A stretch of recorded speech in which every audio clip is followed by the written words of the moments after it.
welcome to Turn the Page, the official podcast of the Syosset Public Library.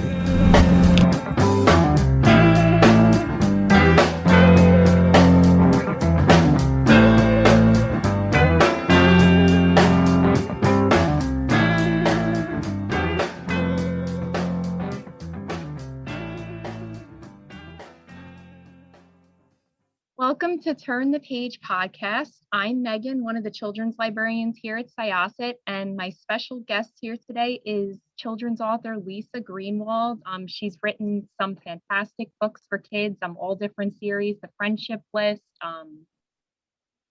Kate Summers, the To Be Honest series. So I'm so happy to have you here today, Lisa. Welcome. Yay, I'm so happy to be here. Thanks for having me. Yeah, we're huge fans of you at the library. We've read your books and we've enjoyed them so much. I think that they have such strong themes that are so applicable to life and good for kids, especially as they get older and they're transitioning between the children's and teen years. So my first question for you is, what inspired you to become a writer and get into writing children's books? Okay, so it's a couple of different things. When I was a kid, I was very bored. I tell my own daughters this all the time, that boredom is good. Sometimes boredom is good. But anyway, I was a very bored kid. And so I would make up stories all the time in my head. I would take my mom's clothing catalogs and whatever she got in the mail, and I'd make up stories about the people in the catalogs. So I really always loved making stuff up. And novels were a huge influence on me when I was growing up as a young reader. When I would get the Scholastic book order in the mail, at school, I would be so excited. I would run home. I would pick out what I wanted. I was obsessed with this series called Friends Forever. And it really didn't have a huge plot. It was really about these four friends, and they were hanging out and one moved away, and they just all loved each other so much.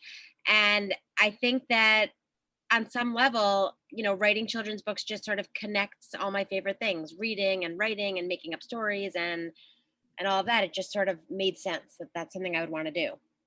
That's awesome. Did you have a favorite author growing up that inspired you? Well, I read all of Judy Blume's books and I loved her stuff, but ultimately my favorite book of all time is Tuck Everlasting by Natalie Babbitt. I like her other books too, but I wouldn't say she's my favorite author. I just absolutely love that book. It was life-changing. I read it in 6th grade in Miss Mayer's class at Willits Road School in Roslyn Heights, and it changed my entire life. I've read it probably 300 times since then. I have a poster on my wall. I just love that book. I think it's the perfect middle grade novel. I love reading that book too. I read it when I was in 6th grade. It was required reading, and I fell in love with it too. And I think it's a great book, and it's right. A great starting point. Like these authors, like when we were a kid, they help us so much. For sure. I heard a rumor once, and I don't know if this is true, that didn't need any revision or any editing at all. That Natalie Babbitt submitted it and it was perfect on the first try, which does not happen to me with my books. And I don't even know if that's true, but I like to believe that it just sort of came out of her and it was just perfect. I got to meet her one time, which was amazing. Oh, that's awesome. Yeah. So for your writing process, how do you start? Do you start at the end? Do you formulate your story? What is that like for you? So I never start at the end. I tend to write in a pretty linear way. But what it is that it usually comes from a character. Once I have a character in mind, and often the character's names are really important to me. Sometimes I can't start writing if the name of the character doesn't feel right. So I love reading character-driven novels and I love writing character-driven novels because I just love to get into the essence of who these people are, what they're yearning for, what they're struggling with, what they want, who they're close to, who they're not close to. And so often my ideas come from just one character, and then I go from there thinking about, all the different facets of their personality, all the things that they're going through, and then story comes through that way. I can totally see that because your books are so character driven and they have such, strong-willed characters. In Pink and Green, like Lucy is such like a strong young female character. She wants to, help, her family's pharmacy, and then she gets into makeup and she has her own line of makeup products.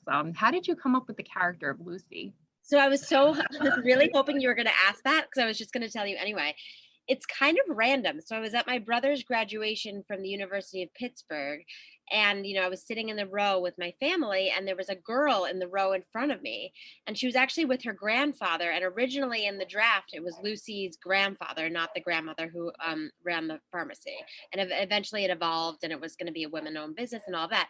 But so it started out that I was sitting there, and I saw this girl, and she was so psyched to be at this graduation. She was sitting with her grandfather, and I never talked to her at all. I could not find her. If someone paid me $1 million, I would not be able to find her. And I just thought, this is Lucy. Like, this is my character. And everything came from just sort of observing this bubbly, effervescent, happy girl. I mean, the whole concept of the pharmacy came because my grandfather was a pharmacist, and he was retired by the time I was born, but my mom would often help out in the pharmacy in high school, and she would tell me about what that was like. And so I sort of always had a love of pharmacies. Even today, I love independent pharmacies. I'll only really shop at them, but occasionally you can peruse a Duane Reade, and it's great fun for me. Like, I love to look at the face washes and the lotions, and I love that stuff. So that setting came from my love of pharmacies, but Lucy, the character, came from this girl at this graduation with me. Yeah, that's so interesting because it's not often like you read a book, like especially a middle grade novel about a pharmacy, like it's an interesting setting. And then, this is such, she's such a strong-willed girl, and like the books are so great. They're great reads. And I know that you've also written the Friendship List series, which is also one of your other middle grade novels. And I started reading 13 3/4, and I'm really getting into it. Yay. I was curious because I know a lot of kids go to summer camps here, like sleepaway camps, and the characters in that story go to sleepaway camp. Did you have an experience going to sleepaway camp yourself? Yes, definitely. So I first started going to camp when I was 10, and then I changed camps, and I was going into 9th grade when I went to Eisner camp for the first time. I didn't want to go because I'd been to other camps and I thought I was too old, but my mom was the kind of person who just doesn't take no for an answer. She said, "You don't have a choice, you're going." And it changed my whole life because I absolutely loved it. I made my best friends there. I met my husband there. My kids go there now. I think people often say Disney World is the happiest place on earth, but that's not true. Eisner Camp is the happiest place on earth. It's magical. And I was so happy that I could write about Camp Silver for Ari, which is based on Eisner, because I just think that summer camp is magical no matter what. It can be a Jewish camp, it could be a theater camp, it could be a sports camp. I've heard from so many readers who will write to me and say, "I'm going to camp for the first time and I'm really nervous. I really hope it's like Camp Silver, was for Ari." So it's definitely that part of the book comes from my love of camp, but I love that I can sort of share that love with readers, and it doesn't have to necessarily be a Jewish camp. It could be any kind of camp. I think that's a perfect setting for a book, because like a lot of kids go to camp, and I think they can just relate to the characters in the story. There's some like, kind of like they're just, settling into being teenagers, and just like the typical angst that, comes along with that. And Right. I think it's just great. Like, I'm really enjoying it right now. Oh, yeah, I'm so glad. Yeah. And I know you have another To Be Honest book that just came out recently. Yeah, And the last one just came out, I think June. And those books are written in like texting format, right? Right. So how is that like different than writing a standard type of novel? Did you find like that any more difficult or fun to write? Actually, I loved it because I think one of my strengths as a writer is dialogue. And Mhm. so, and one of my weaknesses is that sometimes I'll go on too long and parts need to be cut because it gets a little bit slow. So with the TBH books, it was kind of great because it's basically all dialogue. So I really enjoyed writing it. While I was writing the TBH books, I was also writing the Friendship List, and it was a great schedule because I would write Friendship List in the summer, and then I would write 2 of the TBH books during the school year. And it worked out really well because it was sort of like using a different part of my brain for the TBH books. But what I love about those is that they're not intimidating to readers. I think often certain readers can pick up a novel and they can see all the words on the page and think, this is too much, this is too long, this is too boring, I don't want to read this. And they're intimidated and then they don't read. But what my goal was with the TBH books was that they would be accessible. They would seem like, oh, I'm just really picking up someone's phone and reading this. And then they don't realize that they're reading a full novel with a full arc, with a full, character exploration, with a full plot. It's everything. Every piece of a novel is in there. It's just written in a different format. So it was cool. And I enjoy getting responses from kids who say, I hated reading until I read this, because I Yeah, think it's an entryway to loving reading. I totally agree with that. Like there's so many, kids that, are reluctant readers and they just need to read something sometimes in just a different format. And, it's the same story, it's just as detailed and, it's just as complex of a story. It's more easily accessible to them. So I think they're great. Thank Not, you. and not just to reluctant readers, but kids, are, texting, and that's like the whole culture, like, of our internet and texting culture, so. Right. I thought it was an interesting Great. way to tell a story. They were sort of influenced by Lauren Miracle's TTYL books, which came out, I think, in 2000, which is a while ago at this point. But that was content for the teen audience. You're right. I wanted to write an alternate format novel for middle grade readers. And I know everyone loves graphic novels. Unfortunately, I can't draw, so that was out of the question. But I really enjoyed the TBH books. Yeah, I think they're great. And I mean, like the Lauren Miracle books, like you said, are definitely for older readers. So it's definitely that good transition point for them if they want to read something like the Right. Lauren Miracle books, but this is like definitely better for kids, like, before the teenage years. So Yeah, for sure. that's great. And I know you also, did you finish up the Seagate Summer series last year too? I finished it up a couple of years ago. There were actually only two. And it was a little bit sad because I wanted to write a little bit more about Remy and everybody on Seagate, but I think it's also okay. I get a lot of feedback from dog lovers, and I love the beach, and it's inspired by Fire Island. I was going to ask you if it was inspired by Long Island or somewhere nearby. Yeah. Right. I actually have never once stayed overnight on Fire Island. I've only been for the day, but even just a day trip, you feel so far from everything in the best possible way. I love that there are no cars. I love that a lot of the beaches are dog friendly, and I thought this is a great setting for a middle grade novel. Yeah, I think when you look at the cover of these books, they're so adorable. Like they're just like so tempting to read. Like the dog is so cute, and it's such a sweet story. So I think that, they're definitely another good series for kids to pick up and read, for anyone to pick up and read. Like, as an adult, they're very cute too. Do you have a current idea for something that you're writing right now, or something influenced by one of your other books? Would you ever consider a spin-off series? I would consider a spinoff. My next novel comes out in May called Dear Friends. So I'm super excited about it. I'll tell you a little bit about it. Is that okay? Yeah, if you don't mind, Okay. if you can give us a Yeah. teaser, yeah. Yeah. So it's about a girl who is sort of going through a terrible friendship breakup. And she can't believe this has happened. And so she decides to revisit 5 of her friendships in her life to learn more about herself as a friend, to figure out what went wrong, to discover how she can be a better friend in the future. And it was very challenging to write, partially because of the pandemic. It was just a challenge, but I'm really pleased with how it turned out. And I think that we all go through friendship breakups, and I don't think it's talked about so much. And I think especially middle grade readers go through friendship breakups too, and so do adults, but it's not discussed in the same way as a romantic breakup. So I'm hoping that this book will reach kids who maybe have gone through something similar and give them some insight into navigating it, because sometimes you don't want a friendship to end, but it does, or other times you're not sure what happened with the friendship and it doesn't seem the same as it once was. So I'm excited about it. Comes out on May 10th.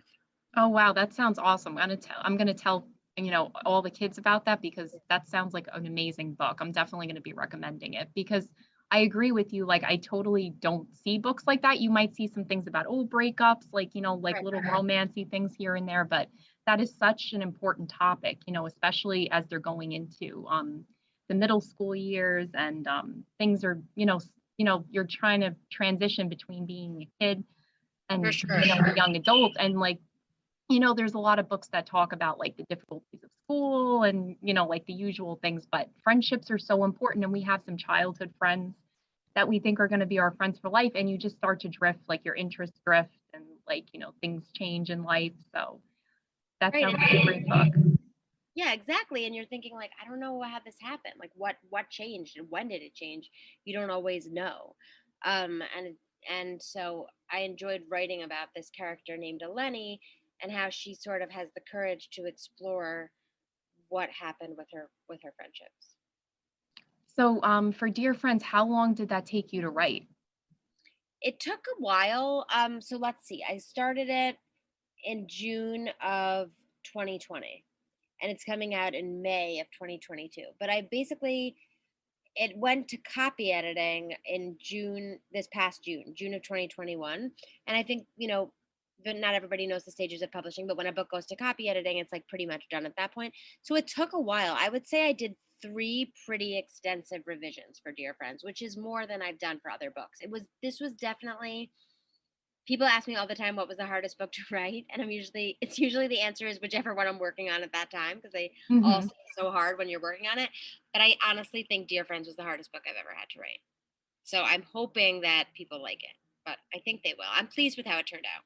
It sounds great. I can't wait to read it. Okay, good. Certainly. And I know that like in all your books, you touch on specific themes, like in Pink and Green, you touch on the environmental impact, and how that shapes things. And then the To Be Honest series, like, that's like how social media, like how we communicate with friends. Is there another topic like you would like to talk about in your book? I know Dear Friends is about friendship. Well, I don't even know. I guess this isn't a secret, but I don't know. I don't know if it's not been announced yet. But anyway, the book I'm working on now really touches on the concept of toxic positivity, which is such a buzzword today. And I don't know if kids necessarily talk about it or even think about it. But for me, I've had a really difficult year with the pandemic. I lost my mom, I lost my grandfather. Anyway, it's not getting so personal, but it's just been a very challenging year. And there's such a thing as people being too positive. I was looking for people to say, this is really hard. It's really hard with the pandemic. It's really hard with this.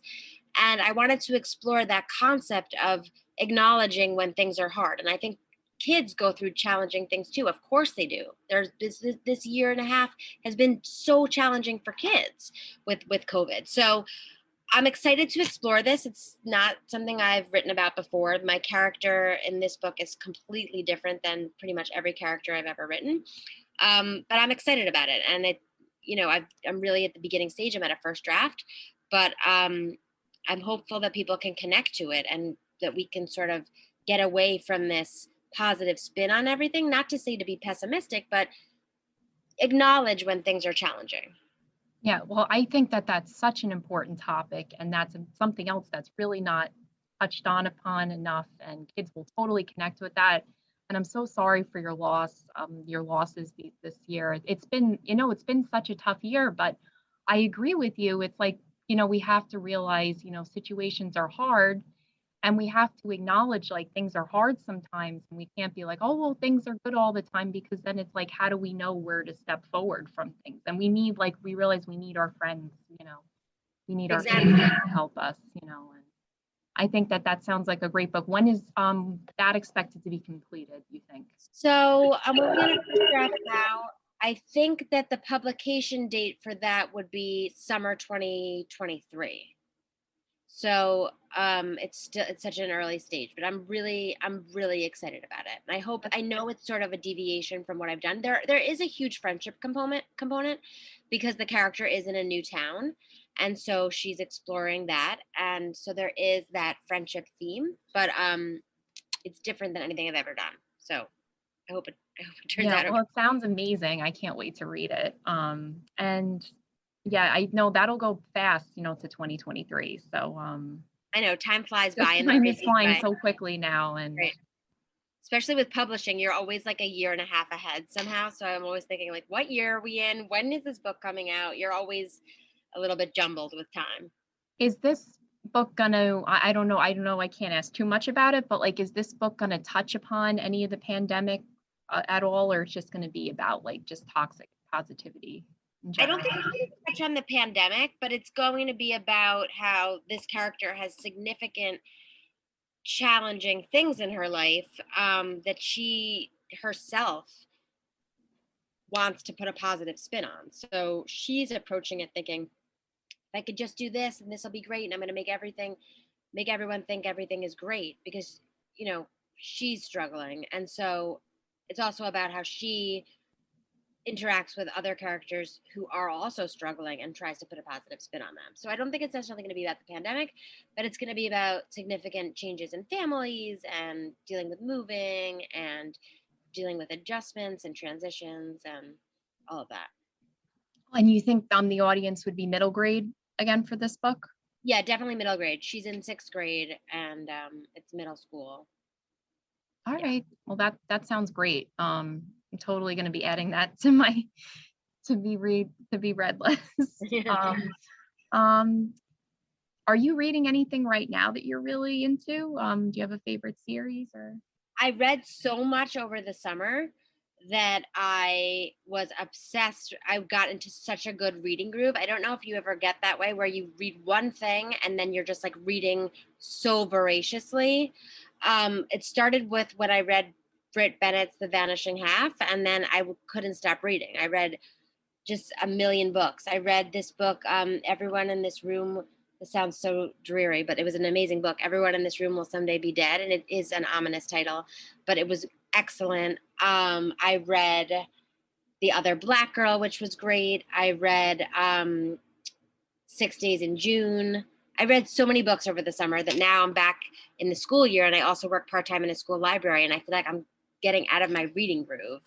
But I want to read, I have on my shelf to read Writers and Lovers, and I can't remember the other book that I just took out on my shelf to read. Anyway, so yeah.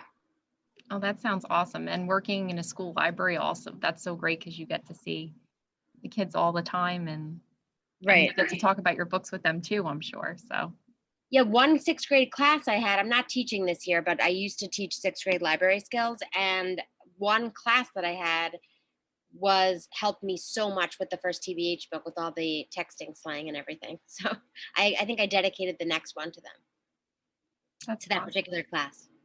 What do your students ever ask you, like, how would you get into writing? Like, what do you recommend to like a kid or someone who wants to write? Like, what would be the first step, you think? Yeah, so some students are definitely more interested in it than others, but what I always say is 2 things. I say read as much as you can and read outside your comfort zone, which again, I'm not the best at this because like I said, I love character-driven realistic fiction. So I really should be reading tons of fantasy and science fiction and stuff, which I don't do enough of.